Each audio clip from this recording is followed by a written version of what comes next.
जीवन सुहिणो सुंदर सुकून वारो उत्साह ॾींदड़ केॾो न मिठो हर कंहिंखे प्यारो पर औरत लाइ ॾुखियो जीअ झोरींदड़ करब ॾींदड़ विख विख अड़ांगी कदम कदम पत्थर हर राह ते ज़हरीला वासींग साह जी तंद खे सोढ़ो कंदड़ रवैया।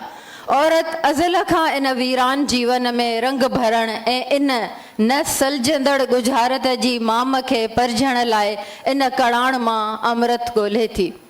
जीवन घारे थी जीअण जा मेहणा सहे थी। शिकायत नथी करे बि त कंहिंसां। हीअ त उहे जीवन में साह विझंदड़ रिश्ता नाता हूंदा आहिनि जेके जीअण खे जंजाल करण में अॻ भरा हूंदा आहिनि। हिननि हक़ीक़तुनि खे छा चइजे? ही कहाणियूं आहिनि या रूह ते रहड़ूं पाईंदड़ कंडा? तनवीर छा लिखियो आहे? कहाणियूं या वक़्त खे समाज खे आरसी पई ॾेखारे? कहाणी छा आहे? कहाणी कीअं लिखिजे? इहो बि तनवीर लिखियो आहे। पर इहो सम्झण लाइ घणा तहक़ीक़ी किताब न पढ़जनि, सिर्फ़ तनवीर जूं कहाणियूं पढ़जनि। ॿोली सादी, लफ़्ज़ नंढा, तुज़ तिखा, सादा, आम फ़हम, पर कंहिं ॻरे पथर जियां ठाह करे दिलि ते लॻंदड़। तनवीर जी ॿोली ऐं किरदार जे फ़हम ऐं सोच मुताबिक़। तनवीर जा किरदार पंहिंजी सोच में आज़ादु, हू पंहिंजे सोच ख़्याल इल्मियत किरदारनि ते हावी नथी करे। किरदार उहे ई ॻाल्हाइनि था जेको हू महसूसु कनि था ऐं सूरत हाल जे मुताबिक़ रद्द अमल ॾेखारीनि था। आम औरत जी ॿोली न गूढ़ा फ़लसफ़ा न डिक्शनरी जा ॾुखिया अखर, उहे ई लफ़्ज़ जेके आम इंसान आम वाहिपे में इस्तेमालु करे थो। उस्ताद, शागिर्द, नौकरी कंदड़ औरत, घरेलू औरत या वरी पढ़ियल लिखियल या बहिराड़ीअ जी औरत, आम मर्द, वॾेरो मर्द, हर कंहिंजी ॿोली डायलॉग पंहिंजे पंहिंजे माहौल मुताबिक़ थी खणे।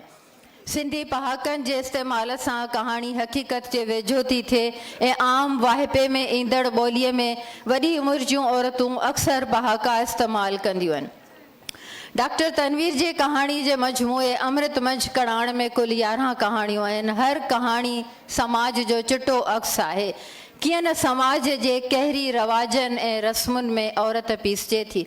कहाणी सूर्य संदी सेज में जागीरदारी ऐं वॾेर के समाज में औरत जे इस्तेसाल खे पधिरो कयो वियो आहे, जंहिंमें औरत खे रूणे मिसल आहे। जॾहिं वॾेरे रफ़ीक जी दिलि ज़ेबुल मां भरिजी वई त उनखे पंहिंजे अयाश पुट जे हवाले करे वियो। कहाणी चोरीअ में बहिराड़ीअ जी निहायत बहितरीन मंज़र कशी कंदे निहायत हसास मौज़ूअ ते कलम खयल आहे। हिकु त पैसनि जे एवज़ सिर्फ़ु 2000 जे एवज़ कम उमिरि छोकिरीअ जो संग तय कयो पियो वञे त 10 सालनि जी मासूम छोकिरी मस्जिद जे मुल्ले हथां जिन्सी ज़ियादत जे कर्बनाक हादसे जो शिकार थी थिए। वाट पुराणी यूनिवर्सिटी जे माहौल में शागिर्दनि ऐं शागिर्दियाणियुनि जे हिक ॿिए खे पसंदि करण ऐं माइटनि पारां रुकावटुनि बाबति बहस आहे। चोथे ॼणेई में कहाणीअ में तनवीर सादे नमूने अहम मौज़ूअ ते कलम खयो आहे। कहाणीअ जो क्लाइमेक्स छिरकाईंदड़ आहे। बेवा पसंदि सां शादी करे घर छॾे थी वञे पर धीअ खे मेहणा था मिलनि। ॿाहिरि बाफ़ न निकिरे। नंढपण में तय थियल संगनि जे अज़ाब जे बारे में। नंढपण में तय थियल संगनि में छोकिरा आज़ादु आहिनि, जॾहिं चाहिनि संग टोड़े छॾीनि, जॾहिं चाहिनि ॿिए कंहिंसां शादी कनि, पर छोकिरी हमेशह लफ़्ज़नि जे भरम खे संभालींदे उमिरि विञाए थी छॾे। मोए पुॼाणा तालीम सां चाह रखंदड़ महिनती ऐं होशियारु छोकिरी राणी समाज जे रवैयनि ते परेशान आहे। उहा महसूसु करे थी त समाज में छोकिरियुनि जो प्यार करणु ॾोह ऐं ऐब सम्झियो थो वञे।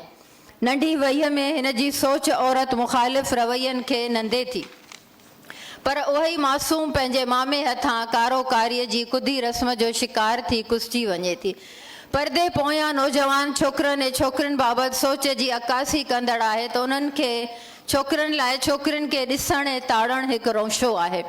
घायल मन जी घायल आस तबक़ाती समाज जा हाञा निर्वार था थियनि। सुखां ग़रीब कमदार जी धीअ जंहिंजी सूंहं ते वॾेरे जो पुटु ज़फ़र मोहित थियो, पर शादीअ खां पोइ तबक़ाती फ़र्क़ जे करे साहुरनि खे सुम्हान न ॾिनो। तफ़र जी मौत खां पोइ सुखां जे जीवन खे मेणनि सां ज़हर करे छॾियाऊं ऐं पुट फुरे घरां बि कढी छॾियऊं। हिन कहाणीअ जी मंज़र निगारी ऐं जुमिला मुख़्तसिर आहिनि। सुखां जूं सोचूं ॾोरापा समाज जे नियमनि जी नंढा था कनि। अमृत मंझि कणाण औरत खे मिलियल धोखे लुड़कनि सुॾकनि ज़हर जो भरपूर जवाबु। मोहबत जे अमृत खे कणाण मिलण जो जवाबु ज़हर सां ॾिनो वियो आहे। कहाणीअ जी हीरोइन मर्द जी बेवफ़ाई ऐं धोखे जो जवाबु ॿियनि मर्दनि खे धोखो ॾेई वठे थी।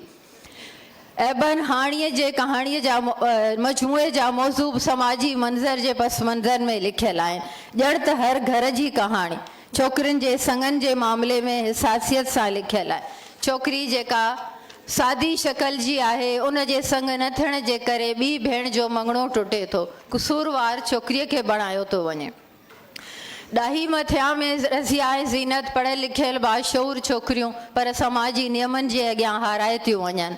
साॻी तरह वेगाणा वेहण में यूनिवर्सिटी जो माहौल आहे। केतिरी मुख़्तसिर कहाणियूं आहिनि। पछताओ विसारिया न विसरनि, वहन आहे सच, हिकु सिज ॿ पाछा, ज़ात जो फ़र्क़ु, इमदादी कैंप। मुख़्तसिर कहाणियूं जिन में चंद डायलॉग वसीले इंसानी रवैयनि नफ़्सियात ऐं समाजी लाड़नि में औरत जी हैसियत अहमियत ऐं बिहक बाबति घणो कुझु चयल आहे।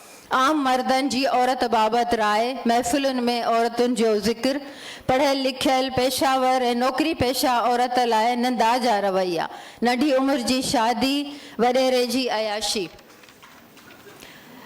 कारोकारी अनेक मसाला मुख़्तसिर कहाणियुनि में उथारियल आहिनि। औरत जी मोहबत ऐं इश्क ॼण त समाज लाइ मज़ाक़ आहे। डॉक्टर तनवीर समाजी नकात ॾात ॾाहप जो उनवान, ॾांहुं बि हुन वटि आहे, ॾाहप बि आहे ऐं ॾात बि आहे। नब्ज़ शनास जी गहराईअ सां मुशाहिदो करे समाज खे असांजे अॻियां पेश कयो अथसि ऐं पंहिंजे किताब औरत ॾाढ समाज में औरतुनि जी जेका तारीख़ लिखी अथसि ऐं अदबी तारीख़ुनि में औरत ॼण त ममनूआ मेवो हुजे जेको औरत जे ज़िक्र खां वांझियल हूंदो आहे।